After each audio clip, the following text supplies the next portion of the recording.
What's good, YouTube, and welcome back to a new series. Today, we're going to be starting the How to Read at a High Level series. And no, this is not the copy-paste of the How to Play at a High Level series. Using those concepts, I'm going to be talking about how to actually abuse the other teams, the util you can throw, the actual nitty-gritty of how to use the concepts I talked about in those videos. If you haven't seen that series, I'll go ahead and link it up top. It's the best series I've done on YouTube so far. And I think a lot of you guys will be excited that I'm rebooting it in a different version and kind of diving into how to actually use that yourself and use it in solo queue games, pugs, matchmaking, everything that you can. Because that How to Play at a High Level series was mainly made for IGLs or teams. A lot of you guys enjoyed it that aren't on teams or aren't IGLs, but I think this series will be the one that will kind of tie it all together and show you guys how to use it in your own games. So starting out with Mirage, you're going to have to understand what the CT side's normal setup is going to be. What it's going to be is generally you're going to have an A player, a connector player, a window player, a cat player, and a B player. Each of those roles on CT side generally have their own job. I've made videos on all of them if you want to go check them out. But briefly, the A anchor's job is to pass information to the rest of his team if the T's are out A or not. The connector player's job is to create some sort of mid presence to try and make the T's mid take somewhat slow or potentially get kills if the T's are taking mid. The window player's job, who is generally the opper, is to either pick one off coming out mid or rotate around to the site that he thinks the other team is going to go to. The cat player's job is similar to the connector player's job, but he has slightly more freedom as to committing into mid. He could commit into ladder so that he could hold window boost. If the ladder player holds window boost, then the window player can rotate a lot more freely. And then the B player's job is to pretty much just try and multi-frag if the T's come B. Yes, you can play retake on B, but generally speaking, the B player is just going to save his smoke late into the round. If the T's start coming towards B, he's going to back up, and he's going to try and hold the site by himself. Knowing these roles are super important because you want to know which players on the other team have the most freedom to rotate. So if the window player can rotate a lot, the connector player can somewhat rotate a lot, and the cat player can very freely commit into ladder or double back B, you can use this to try and give the other team false information and bait them into rotating places you want them. Here's an example that you guys can use in your solo queue games or your pugs. So if I'm in mid and my teammates have smoked window and we have mid control, this is a very normal scenario. Let's say I want to fake like we're going to go up cat and I want to go connector.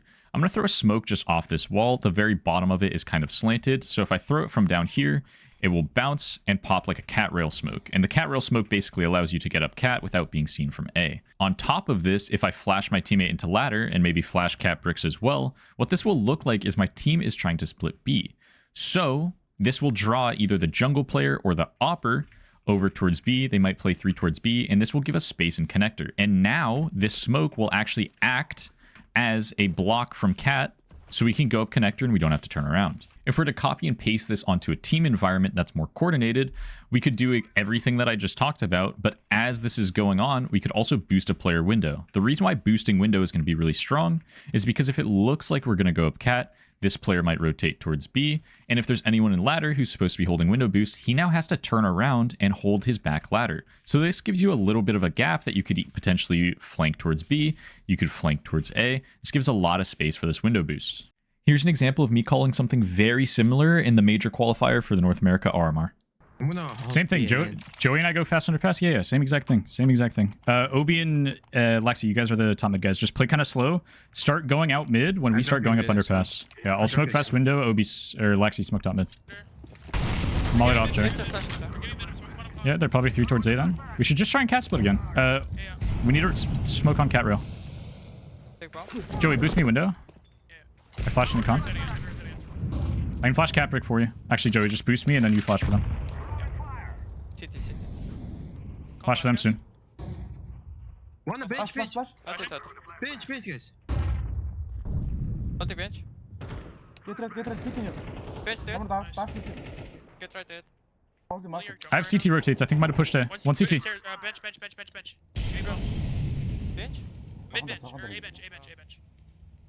CT dead. A bench. Can't dead.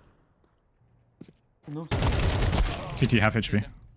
He's outside market. Market.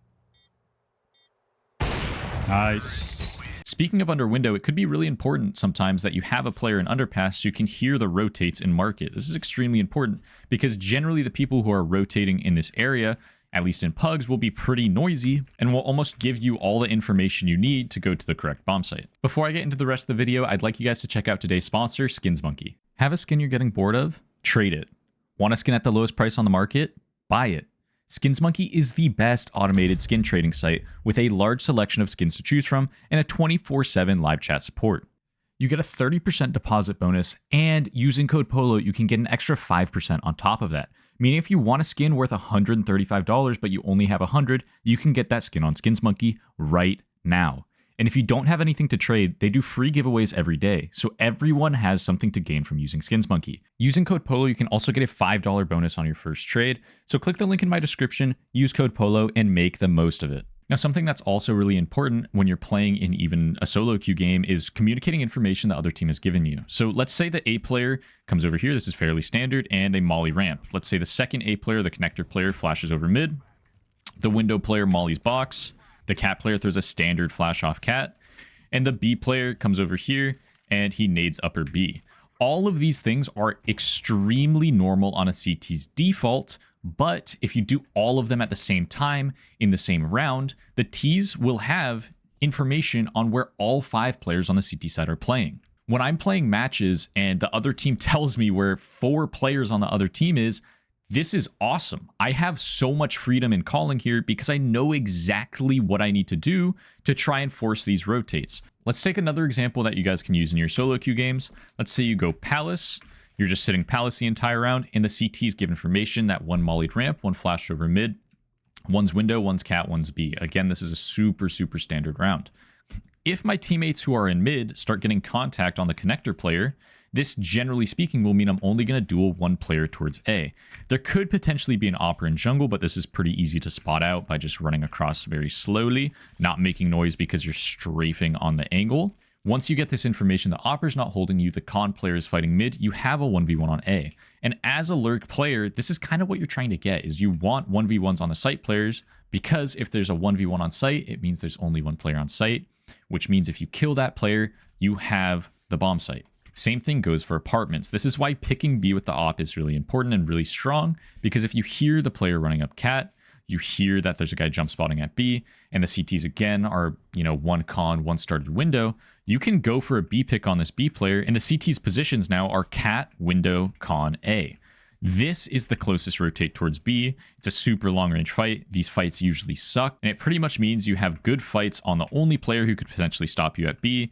Again, because you 1v1 the site player, you now pretty much have the site. This is why in a lot of my pugs, if I know I'm better than the other team, I'll just go to lurk spots because they'll tell me all the information I need to be able to take a full bomb site just by myself. With that being said, you shouldn't be lurking every single round because, again, if you think you're a lot better than the other team, it might be more useful to go somewhere towards mid and help out your teammates, support your teammates, and even sometimes call fakes like this in your pugs. With kind of the lurking and the more, using information part out of the way, now I want to talk about what happens if you get kills on certain areas of the map. So I already talked about A.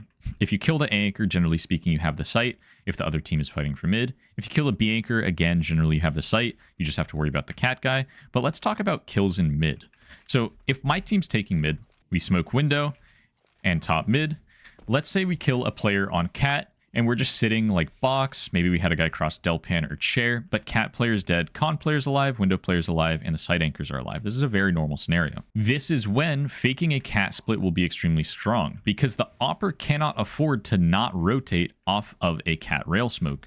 There's only one player towards B. If my team sprints up cat and comes out of apartments, this B player is just losing the site. There's like a 10%, 5% chance this B anchor holds the site. So as the Opera, this forces my rotate towards market. Going off of what I said earlier, if there's only 2 players towards A, splitting A is generally going to be good. Do you really want to split B when there's an Opera in market who could rotate around market door, take a shot, fall off, come back over here, take a shot, go back door? This is kind of a very mess scenario, and splitting A when there's only 2A is generally speaking going to be better. You can force this rotate by faking a cat split. And let's say we're in the same exact scenario, except instead of killing the cat player, we kill the con player. What this will do is it will force the window player of the Opera to either come over jungle and hold top con, or rotate towards spawn. If you think the opera is towards jungle, you just smoke off jungle and you split towards A when there's only one player towards A. And if you think the opera rotated towards ticket, which usually will be noisy because they'll do this rotate. So if you're out mid, you can hear this from under window or bottom con. Then you can just sprint up A when there's only one player towards A. And it becomes a race from the opera and the T's who are scaling up towards A, and your goal is to try and beat the opera to CT before he can get this peek off. Now for the final scenario in mid, let's say you went mid and you killed the window player and you got out mid. Let's say window is smoked, and yeah, you have like 3 players mid, maybe 1 towards A, 1 towards B. This is a pretty common scenario that will happen. Again, just like taking mid and killing the con or the cat player, it's generally like, I don't know, split 33% between getting the cat kill, the window kill, and the con kill. They're all equally, in my opinion, as probable as each other. So let's say you get yourself in this scenario again where you kill window player and you have mid control. When the other team is split 2-2, generally speaking, going towards A is going to be better. But before you do this, you don't want to make it super obvious that you're just going to split towards A, or else the cat player will fall back towards B and the B player will rotate over towards A. And then again, you're running into 3A. So what you should do is before you do this, you pressure cat like you're going to go up cat. Again, maybe throw this smoke, molly off cat brick, flash ladder, and then you go A. Because what this will do is it will keep this B player on B. It'll keep the player close to cat because it looks like you're trying to split cat. And this gives you room to go A when there's only 2A. Again, splitting a bomb site from 1 to 3 places is super hard to hold from the CT's perspective. One of the things you could also do off of this after you throw the smoke is, again, you could even do this in a pug, is you boost window. Because window player is dead. The person who should be holding you is dead. If you fake the cat split, again, the guy whose ladder has to come back and hold his cat split so you can just get boosted window for free. And this turns into a round where not only can you come from 3 places, you can actually come from window as well. So if there's a CT rifler sitting here holding this off angle, you could just boost window, shoot him in the side of the head, and then boom, there's only 1 player towards A and you should be winning this round. Generally speaking, this is how you want to view T sides in Counter-Strike 2. You're trying to force rotates and force the other team into scenarios that are really good for you. That's why in certain scenarios, you can almost guarantee a rotate. If I kill the window player and I fake like I'm going to go up cat, this is going to guarantee that there's going to be 2 towards B.